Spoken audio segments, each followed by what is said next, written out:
Ya, balik lagi di Fast Rider. Kali ini saya akan membahas masih tentang Yamaha Saber. Saya akan membahas alasan mengapa saya memilih motor Yamaha Saber ini sebagai motor saya gitu. Kenapa saya beli? Kenapa nggak yang lain? Oke, pada awalnya sih sebenarnya udah ada motor D-Tracker 150 di rumah, dan sebenarnya plus minusnya itu sih kalau buat pakai harian sebenarnya di Jakarta enak-enak aja D-Tracker, cuma terkadang ngempos banget gitu kalau mau kalau buru-buru intinya. Jadi intinya kalau pakai D-Tracker itu nggak bisa kalau lagi buru-buru, karena torsi atasnya itu torsi tengah sampai atas kayak nggak ada sama sekali. Dan jadi akhirnya ya kepikiran buat beli motor yang sport lah gitu tipenya. Akhirnya saya beli itu CB 150. Waktu itu bekas belinya dan agak bermasalah juga. Jadi kalau CB itu bermasalahnya rantainya berisik, dan ya rantainya itu pernah sekali lagi dipakai itu copot. Jadi ya kepikiran buat ganti, terus pernah jatuh juga pakai CB.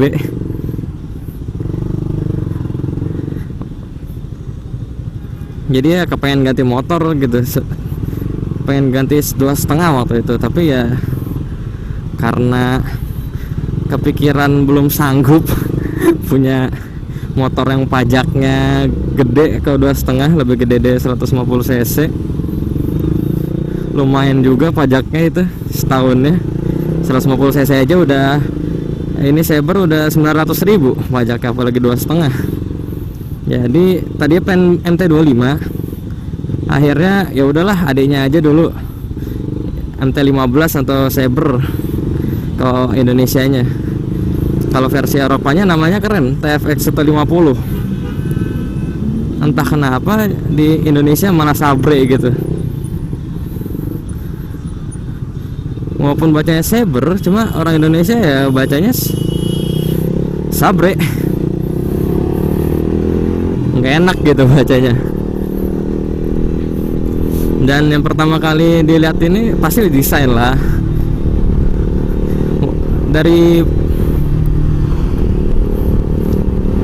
Dari event-event gitu, Saber tuh mencolok gitu.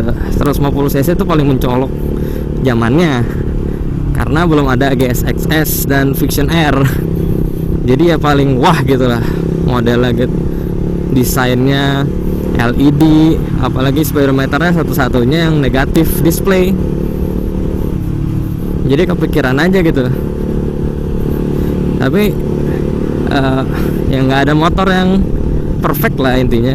Kalau bukan custom sendiri, motor itu pasti nggak perfect, pasti ada plus minusnya. Dan yang paling saya suka di motor ini tuh dia tankinya kecil, maksudnya pendek. Jadi posisi ridingnya, berkendaranya itu kayak supermoto.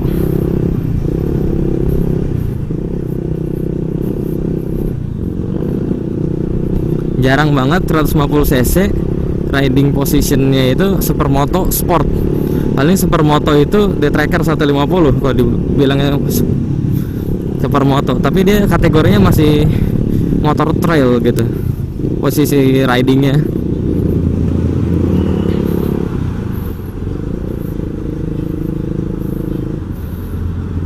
Dan dipikir-pikir juga kan, pertama kali denger itu dia pakai torsi bawah, maksudnya enak di putaran bawah. Jadi lebih enak di Jakarta buat macet-macetan.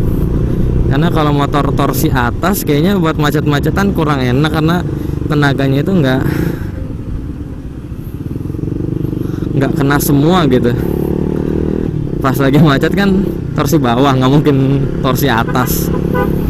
Tapi kalau buat akselerasi dari bawah ke tengah sih ini enak.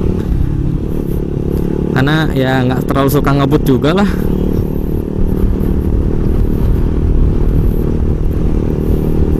Dan kalau dilihat gitu, stangnya tuh bukan paling lebar sih, lumayan lebar deh kelasnya, lumayan paling lebar. Emang stang bisa diganti, cuma kan kalau aslinya pendek diganti panjang itu takutnya nggak presisi sama motornya. Kalau udah panjang diganti pendek itu masih bisa, atau diganti yang sama ukurannya lebih tinggi itu masih bisa aja gitu. Ini seperti ini kan udah dimodif stangnya lebih agak tinggi aja.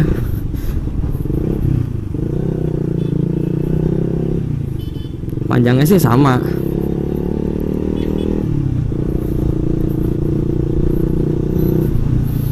Dan yang pasti juga sih, pertama kali lihat motor ini waktu dulu ya, upside downnya, line up upside down itu sebenarnya buat motor-motor sport moge lah intinya, tapi dipakai di motor 150. Karena dulu masih jarang banget yang pakai upside down, cuma ada tracker sama Saber.